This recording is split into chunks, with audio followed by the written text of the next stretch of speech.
Every sourdough loaf gets its flavor long before it ever becomes dough.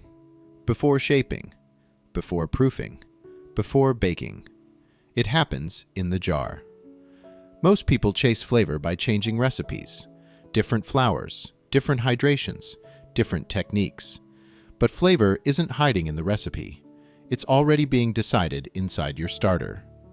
Once you understand what's happening there, flavor stops being a mystery and starts becoming a choice.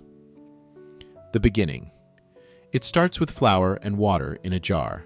Simple, ordinary. But the moment they meet, enzymes wake up. Starches begin breaking down into simple sugars. Glucose, maltose, food. Nothing looks alive yet, but the conditions are set. This is the setup phase. The pantry is being filled. The guests arrive. Yeast don't need an invitation. They're already on the flour, in the air, on your hands. You've just given them warmth, moisture, and sugar. They move in. And once they do, the balance begins. The yeast get to work. Yeast eat fast. As they consume sugar, they produce carbon dioxide and alcohol. Carbon dioxide creates lift, structure, volume. Alcohol contributes subtle aroma and depth. This is the engine of fermentation. When yeast activity is high, flavor stays clean, rounded, and mild. This is where sweetness and grain flavor come through. The bacteria get to work. The bacteria are always there, but they work differently. They move slower. They don't need as much sugar. What they produce defines sourdough flavor. Lactic acid brings soft tang and creaminess. Acetic acid brings sharpness and bite. The longer they dominate, the louder the flavor becomes. The rise. As your starter rises, yeast are in control. They're multiplying quickly, consuming sugars aggressively, producing gas faster than acid can build. The flavor profile at this stage is balanced, mild, and flexible.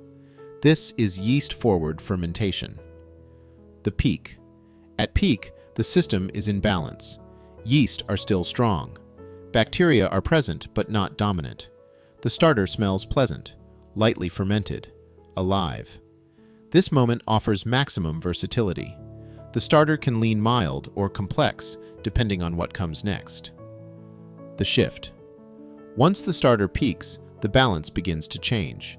Sugars become limited. Yeast slow down. Bacteria don't. Acid production continues. Flavor sharpens. Structure weakens. This isn't failure. It's a shift in leadership. The fall. Now bacteria are in control. Acidity increases. Flavor intensifies. The starter becomes more assertive, more opinionated. Used here, it will bring boldness, tang, and character to the dough. This is bacteria-forward fermentation. The choice. This is where control lives. Use your starter early, while yeast are dominant, and you get bread with softer flavor, clearer grain notes, and gentle complexity. Use it later, after peak or on the fall, and you invite stronger acidity, sharper flavor, and more traditional sourdough tang. Same starter, same feed, different moment. The truth. Now you know. Flavor isn't added later. It's already being shaped in the jar. The starter isn't just leavening your bread. It's writing the flavor profile before the dough even exists. Every time you feed your starter, you reset the system. Every hour after that changes the balance. Once you see the story, you stop chasing recipes and start making decisions.